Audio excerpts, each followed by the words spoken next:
คันเบาเรื่องทุกข์นี่มันกลายแต่ทุกข์กลายแต่ยั่งเลยนี่มันเกินแต่ทุกข์แล้วนี่พอเพียงแต่ใจบ่ขาดเท่านั้นแหละแม่นปากอยากกินท้องอยากกินแต่ว่าไปใช้บ่ได้เนาะไปใช้บ่ได้เขาอยากไปหาเฮ็ดเวียกเฮ็ดงานก็ไปบ่ได้ทุกคนเลยเนาะหมู่คู่บ้านเมืองไปหารับจ้างไปเฮ็ดเวียกเฮ็ดงานหาเงินหาคำบ่หลายก็ได้มือ1 100,000แม่นอันนี้มีแต่เบิ่งหมู่ชัดชื่อให้เพิ่นพอได้ซื้อข้าวโล2 โลก็ยังดีเนาะลุงเนาะเจ้าโอ้เอาพอเพียงแต่ชื่อเขาก็โลกินขอบใจผู้ใหญ่ใจดีจากเมืองนอกเนาะคนลาวอยู่อเมริกาโดยเนาะที่ว่ารู้ต้นคนลาวกันเองเนาะเพิ่นว่ากินฮอดบ้านเฮาว่ะสบายดีสวัสดีพ่อแม่พี่น้องมื้อนี้ก็มาพอกับ2 YouTube บ่าวไทยบ้านนอกคือเก่าพี่น้องมื้อนี้บ่าวไทยบ้านนอกก็มาตามคำขอของผู้ใหญ่ใจดีเนาะหรือว่า FC พี่น้องเพิ่นให้ไปเบิ่งครอบครัวทุกข์ยากลำบากอีกแล้วเนาะมื้อนี้ก็ได้ไปสะพานบุญหรือว่าสิไปซอยเรือเนาะครอบครัวที่ทุกข์ยากค่ะซอยบ่หลายเนาะทุกคนก็เล็กๆน้อยๆตามผู้ใหญ่ที่เพิ่นฝากมาเนาะเพิ่นฝากเงินฝากคำเล็กๆน้อยๆให้ครอบครัวที่ทุกข์ยากซื้อข้าวซื้อน้ำทุกคนตอนนี้บ่าวไทยบ้านนอกอยู่ที่หมู่บ้านแกงแปรเนาะเมืองเซโปนแขวงสวรรณเขตพี่น้องเนาะสิมาเบิ่งเฮือนศาลของครอบครัวหลังนึงเนาะที่ทุกข์ยากเนาะเป็นคนพิการทุกคนเนาะเป็นคนพิการแล้วก็ไปเฮ็ดเวียกเฮ็ดงานบ่ได้เนาะก็มีแต่เมียเพิ่นไปเฮ็ดเวียกหาอยู่หากินแล้วก็เบิ่งลูกเนาะสำหรับเพิ่นแม่นพิการแล้วก็เอาไปใช้บ่ได้และแต่ก่อนลาวก็เป็นคนนั่งฮบเก่าแล้วเว้าอิหยังก็บ่ฮู้เนาะเดี๋ยวไปถามเรานำกันทุกคนไปทุกคนนี่คือเฮือนศาลบ้านซองของเพิ่นเนาะอันนี้เป็นเฮือนปลาหรือว่าเฮือนลุงของบ่าวไทยบ้านนอกเองเนาะซึ่งเพิ่นน่ะเป็นคนพิการมาหลายปีแล้วทุกคนเนาะเดี๋ยวเฮามื้อนี้ก็สิไปเยี่ยมยามเพิ่นเนาะทุกคนเลยเบิ่งเนาะเฮือนศาลบ้านซองเนาะ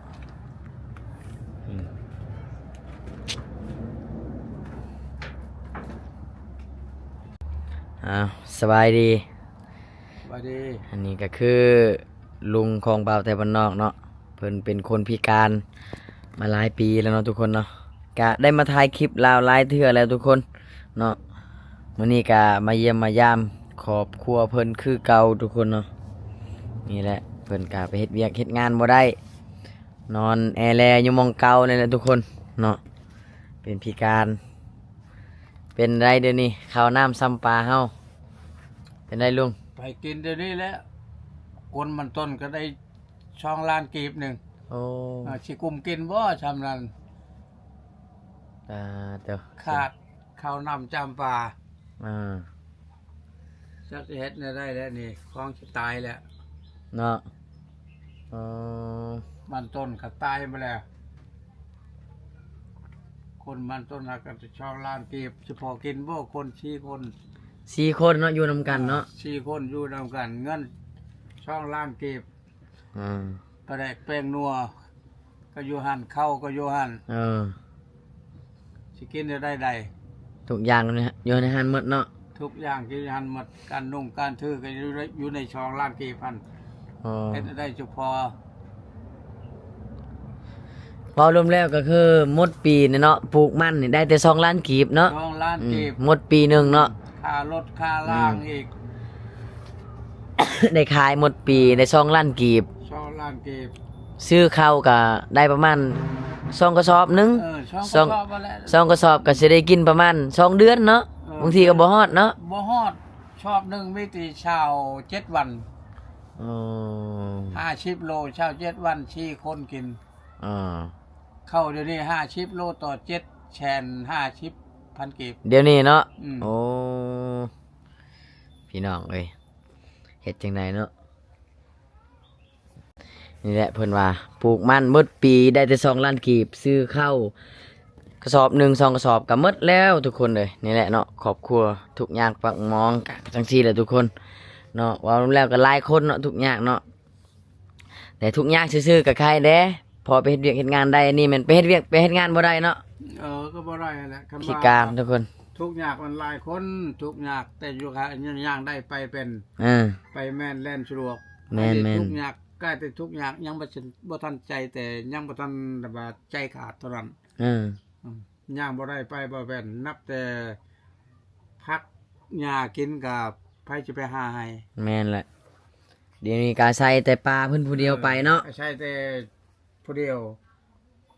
เฮ็ดเวียกเฮ็ดงานไปหาคบหากินมีแต่นั่งมุงเดียวนี่ นั่งมองเดียวนั่งมองเก่านี่แหละทุกคนอ๋อก ายแต่ทุกข์กายอย่างมันบ่มีมนต์เว้าเลยนี่ คันว่าทุกยากกะเฮาพ่อได้ใส่เหือใส่แห้งพ่อไปย่างไปนั่นไปนี่ได้ก็ได้เนาะ ก็บ่เทิงว่าก็ธรรมดาบ่อดตายซะ บ่พอสิตายดอก อืม กันย่างได้ไปเป็น5รับจ้างเวียกงานหมู่ อืม อันนี้เบิ่งหมู่ซื่อๆ นับแต่เงินชุบยาก็บ่มีเฮ็ดอะไร อืม ยาชุบก็มีแต่เด็กพวกไอ้น้องผู้คิดไอ้ต้นล่ะเพิ่นให้จักช่องหนึง นี่ทุกคนเนาะนี่นั่งรถเข็นก็บ่ได้ติตะกูรอกันเนาะรถเข็นนั่งบ่ได้เนาะรถเข็นเนาะ โอ้บ่ได้เขาแห้งแตกแล้วอันนั้น อ๋อ อยู่หมู่เดียวนี่ก็เบิ่งเอาหมอนนี่มูนเอง ทุก ว่า คน สิยืนว่าสิไปแห้งก็แตก แม่นแหละเนาะย่างไปใส่บ่ได้ แต่ปากท้องนี่อยากกินทุกคนเนาะเฮ็ดเวียกเฮ็ดงานบ่ได้ นี่แหละเนาะความลำบากของคนเฮาอยู่กันมาหลายปีแล้วจังที่เพิ่นพิการนี่โอ้ตอนนี้ยังมีลูก2คนเนาะ อืม ลูก ได้เลย ยิงกับลูกชาย ได้ละ ลูกเพิ่นมี2คนผู้หญิงกับผู้ชายทุกคน ตอนนี้แม่นป้าเพิ่นไปใส่เกาะมื้อนี้ ไปปลูกคือมันต้นให้แล้ว ไปปลูกมันต้นอีกแล้ว ไปปลูกต่ออีก ขุดแล้วคายแล้วก็ไปปลูกอีกเนาะ ปลูกต่ออีก อ๋อนั่นๆทุกค ป น ลูก เนาะ นี่ก็จักมันเป็นจากบ่อเนี่ยฝนบ่ตกก็มันตายมันเหี่ยวไปแล้ว แม่นแหละเนาะ จักมันเป็นอะไรแต่ก็บ่ปลูกก็บ่ได้ปลูกปะอยู่หั่นแหละ อืมฝนก็บ่ตกเทื่อเนาะ ตกเทื่อใครแน่ คันว่าปีหน้านี่ราคามันต้นขึ้นก็ขายได้เนาะ มันไข่นึ่งไข่ชอมากคันว่าฝนตกนี่ของจือ อืม มันเป็นคันฝนบ่ตกแดดแห้งก็ตายหมดกบมันก็แล้วไป อืม มีแต่ดินเปล่าล่าๆหั่นแหละ อืมเอาล่ะชูชีวิตแหงเนาะครอบครัวหลังนี้ทุกคน แต่ว่าสิท้ายสัมภาษณ์ปลาเพิ่นเนาะแต่ว่าปลาเพิ่นบ่อยู่เนาะนับจากประมาณตอนแรงๆเรามาเนาะเดี๋ยวอันลุงพิการจักปีก็ตั้งแต่พิการมาน่ะ 16 ปีนี่แหละ 16 ปีนี้เนาะ อืม อ๋อคือ16 ปีนี้แม่นออกไปใส่บ่ได้เลย บ่ได้เลย อืม 16 ปีมีแต่นั่งมุงเดียวนี่ 16 ปีนี่เนาะที่นั่งเก่านี่บ่ไปใส่ คนก็สิไปใหญ่ยางลงตารางก็บ่ได้ขยับอยู่เฮือนนี่ก็บ่ทั่ว มีแต่นอน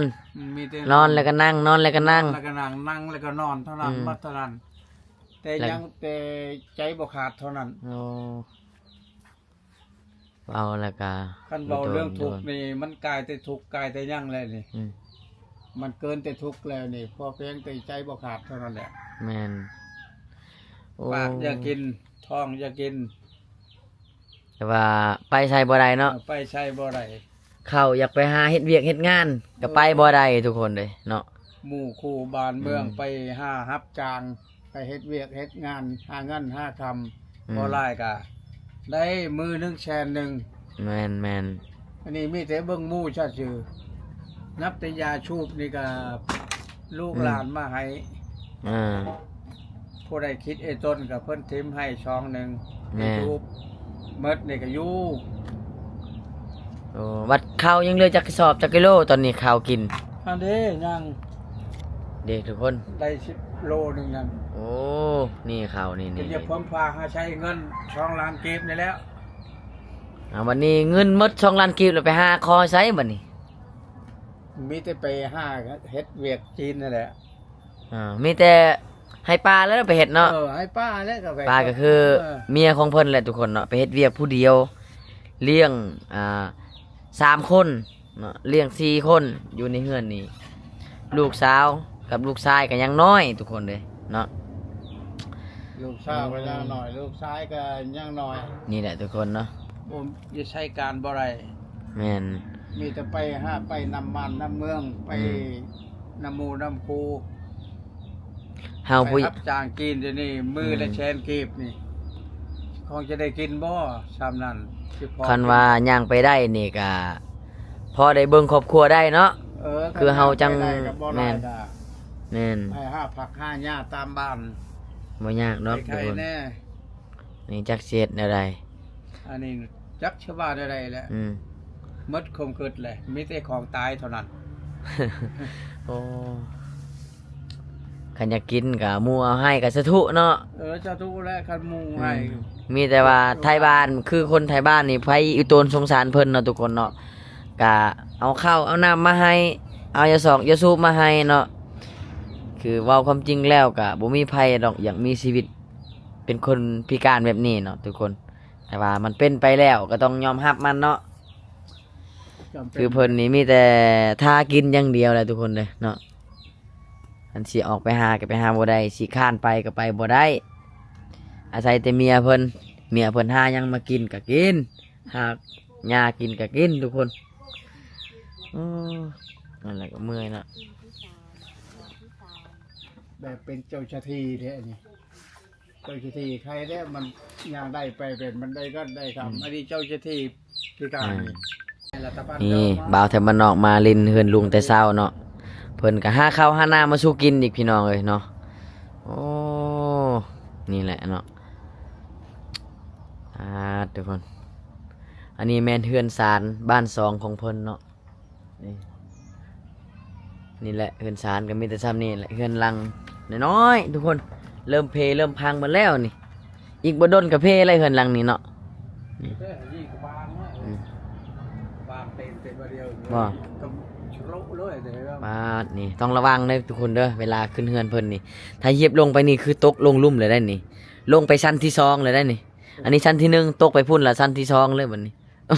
อันนี้ชั้นที่สองตกไปพุ่นละชั้นที่หนึ่งเลยเนาะนี่ตกไปลุ่มพุ่น ตีนจะเละ คล้ายๆกับลงลิฟต์เลยได้ขึ้นลิฟต์เลยทุกคนนี่อันนี้ก็เป็นห้องนอนของลูกเพิ่นเนาะลูกชายเพิ่นอืมใครแต่ว่ามีไฟฟ้าอยู่เนาะ ใครบันไดไต่นี่สบายเลยไปถอกไปทาย ไฟฟ้านี่เขาใต้ต่อน้ำไผ่ไฟฟ้านี่ ต่อน้ำลุงนี่ เพิ่นใกล้ๆกันนี่ ยังเชียร์เงินได้ให้เรา เดือนเท่าไรเสียเงินไฟฟ้า เดือนหนึ่ง10,000กีบคอน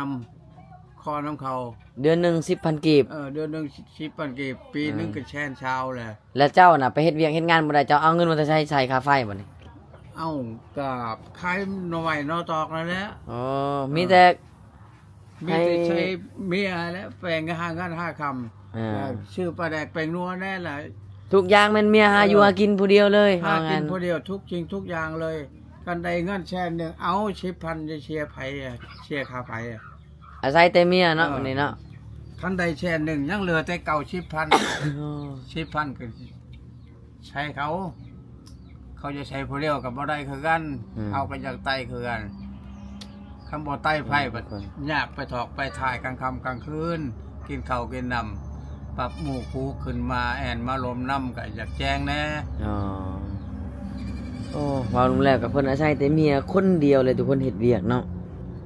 อืมแต่ก่อนตอนที่ยังแข็งแห้งนี่เฮ็ดหยังก็อยู่เฮือน ตอนที่ว่ายังแข็งแห้งยังไปเฮ็ดเวียกเฮ็ดงานได้ยังบ่ทันพิการ มีแต่เฮ็ดให้เท่านั้น เฮ็ดให้ เฮ็ดให้ครับบ่กุ้มกินกับใครๆแน่ เฮาพอเฮ็ดได้เนาะ พอเฮ็ดได้กันอย่างอื่นก็เดือน7เดือน8พ้นขาดเข้ากินก็ยังไปได้ไปหาน้ำปีน้ำน้อง ยังได้เนาะ ยังได้หรือไปรับจ้างเฮ็ดเวียกงานน้ำหมู่น้ำครูไปจ้างน้ำคุดนั่นน่ะปลูกกล้วยปลูกมันนั่นแหละขายกล้วยก็พอได้กินข้าวกระป๋อง แม่น ชื่อข้าวก็โลกิน แต่เดี๋ยวนี้นี่ บ่มีแนวเว้าเลยขายกล้วยกับเขาขายหยังกับเขา มีแต่เบิ่งแล้วเนาะ มี นั่ง แต่ เบิ่ง เบิ่ง ซองเบิ่งอยู่นี่แหละ มีแต่เบิ่งคันหมู่มาแอนนำก็ได้เว้านำคันหมู่ว่าไปเฮ็ดเวียกเฮ็ดงานกันแล้วอยู่เฉยผู้เดียว อืม คือคนขี้ทูดนี่แหละ โอ้ชีวิตเนาะ ยากกลายแต่เว้ายากคันเว้าเรื่องยากนี่น้ำตาอยากตกเลย มันกลายแต่ยากกลายแต่ยังแหละพอเพียงแต่ใจบ่ขาดเท่านั้น แต่ว่าเฮาก็อยู่มา10กว่าปีแล้วเฮาก็ทำใจได้แล้วเนาะ จำเป็นนั่นแหละ จำ ว่าจะ ต้อง เา ได้ยอมรับความเป็นจริงนะบัดนี้ ถ้าว่าจะเอาเชือกมัดคอกับบสามารถคือกันจะเป็นคน อ๋อทุกคนลำบากแท้ๆนี่แหละทุกคนเอ้ยเนาะ กลายแต่ละบาก สำหรับผู้ใดที่ซอยเรือเนาะอยากให้ซอยเรือคนที่ทุกข์ยากอีหลีเนาะคนที่ว่าเฮ็ดเวียกบ่ได้เฮ็ดงานบ่ได้เนาะใจนี่อยากเฮ็ดเนาะในใจนี่100%อยากเฮ็ดเวียกเฮ็ดงาน แต่ว่าร่างกายมันบ่รับแล้วมันเฮ็ดบ่ได้แล้วเนาะเป็นพยาธิเป็นหยังนั่นแหละเนาะทุกคน อันนี้คือ10กว่าปีแล้ว ติงได้เนาะยังสัมผัสได้นี่ยังมีความรู้สึกบ่คันจับนี่ก็ โอ้ยฮู้แล้วครับ ยังรู้สึกเนาะ ฮู้นับแต่มดงามครบก็ยังฮู้เจ็บ อ๋อแต่ว่ามันแค่มันเป็นแบบนี้เชื่อนะมันข้าง แต่ เชื่อมัน ยื่นบ่ได้อย่างเงี้ยยื่นบ่ได้ติ่งธรรมดานี่ก็ได้อยู่ ติงธรรมดาได้เนาะแต่ว่ายื่นบ่ได้เนาะ ยื่นเนี่ยบ่ได้จักมันเป็นอะไร อ๋อ เรื่องทุกข์นี่มดอยู่ในโลกนี่บ่มีภัยห้างแต่ทุกข์แต่ย่างใดไปเป็นมันใครแน่หาทำงานนำหมู่นำครูไปนำเคยนำกุยา อันนี้ย่างไปใช้ก็บ่ได้มีแต่อยู่มงเดียว ตอนตะกี้ตอนเป็นไปทหารบ่ทหารตะกี้เนาะ ไปแล้วไปทหารแต่ช่วงคาม คือสิแข็งแรงดีเนาะช่วงไปทหารนี่ โอ้ แอบ ไป ออกฮัดกายตลอดเนาะ ออกให้กายตลอดไปเชือกไปเชื่อไปนำเข้าไปนำผักนำหลัก เขาก็ไล่เงินเดือนให้อีกเนาะ เขาก็ไล่เงินเดือนให้ตลอดไปแต่72บ่ ว่าปี1972พุ่น เออ ทุกคนเนาะในชุดนี้ก็มื้อนี้เพิ่นก็พิการเนาะก็เลยไปใส่บ่ได้แล้วทุกคน และมื้อนี้บ่าวไทยบ้านนอกก็มาเยี่ยมมายามเพิ่นเนาะก็มีผู้ใหญ่ใจดีเนาะจากเมืองนอกหรือว่าคนลาวเฮานี่แหละเพิ่นอยู่เมืองนอกพุ่นล่ะพี่น้องเพิ่นยังคิดฮอดบ้าน ยังคิดฮอดญาติพี่น้องยังคิดฮอดคนลาวเพราะว่าลาวก็เคยอยู่ลาวคิดฮอดบ้านเกิดว่าแล้วเนาะลาวก็คือย้ายมาจากเมืองลาวแล้วก็ไปอยู่อเมริกาเพิ่นเห็นพี่น้องประชาชนเฮายังทุกข์ยากปากหมองหลายเพิ่นก็เลยอยากให้บ่าวไทยบ้านนอกน่ะไปเบิ่งแหน่ไปเบิ่งครอบครัวที่ทุกข์ยากแท้ๆแน่ผู้ที่เฮ็ดเวียกเฮ็ดงานบ่ได้แล้วก็บ่มีเงินซื้อข้าวซื้อน้ำให้ไปเบิ่งซอยแหน่เนาะบ่าวไทยบ้านนอกก็ได้เดินทางไปที่เขื่อนลุงของบ่าวไทยบ้านนอกเนาะที่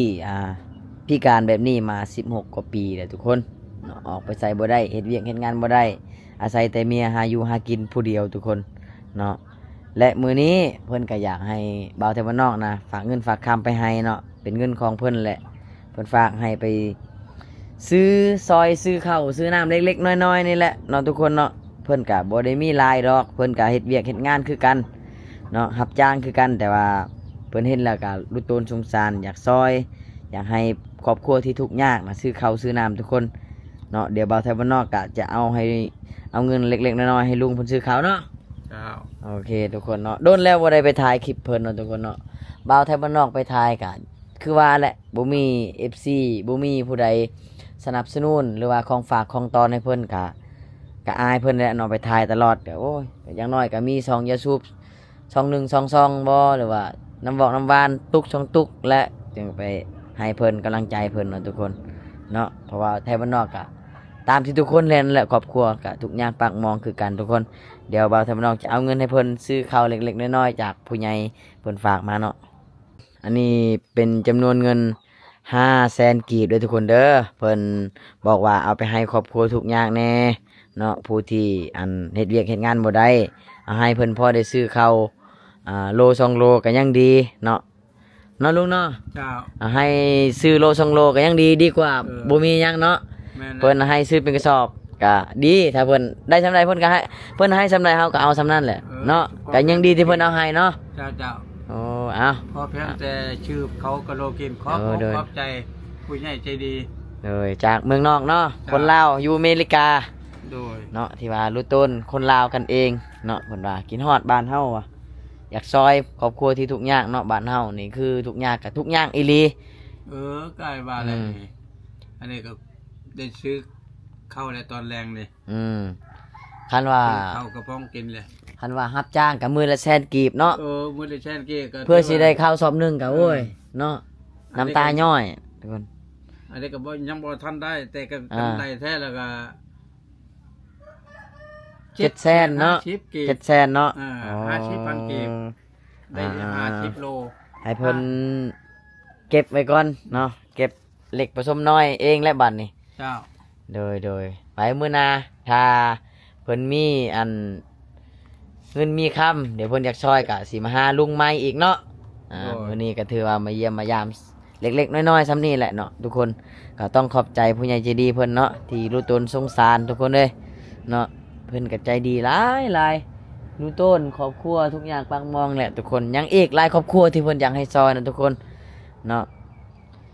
เดี๋ยวบ่าวไทยบ้านนอกก็สิมาถ่ายให้พี่น้องเบิ่งว่าครอบครัวภายในที่เพิ่นให้ซอยเดี๋ยวถ่ายเบิ่งในช่อง YouTube แหละเอ้าสำหรับคลิปนี้ เจ้า เดี๋ยวลานขอลาไปก่อน เดี๋ยวคลิปใหม่เฮาพอกันใหม่เนาะคลิปหน้าเนาะ โดย คลิปหน้าพอกันใหม่ทุกคนนี่มาเฮือนเพิ่นเนาะเพิ่นออกข้าวออกน้ำมาชูกินเนาะโอ้ลูกชายเพิ่นคนออกข้าวให้แล้วก็เพิ่นลงไปลุ่มแหละเพิ่นบ่กล้าเข้ากล้องเพิ่นอายกล้องนะทุกคนเด็กน้อยเนาะเอาสำหรับมื้อนี้ก็ขอให้อยู่ดีมีแฮง เจ้า เอาร่ำรวยเฮ็ดจังได้เนาะ ขอบคุณ นะ ขอบใจ สุขภาพแข็งแรงร่ำรวยเดี๋ยวพอกันใหม่คลิปหน้าทุกคน โดย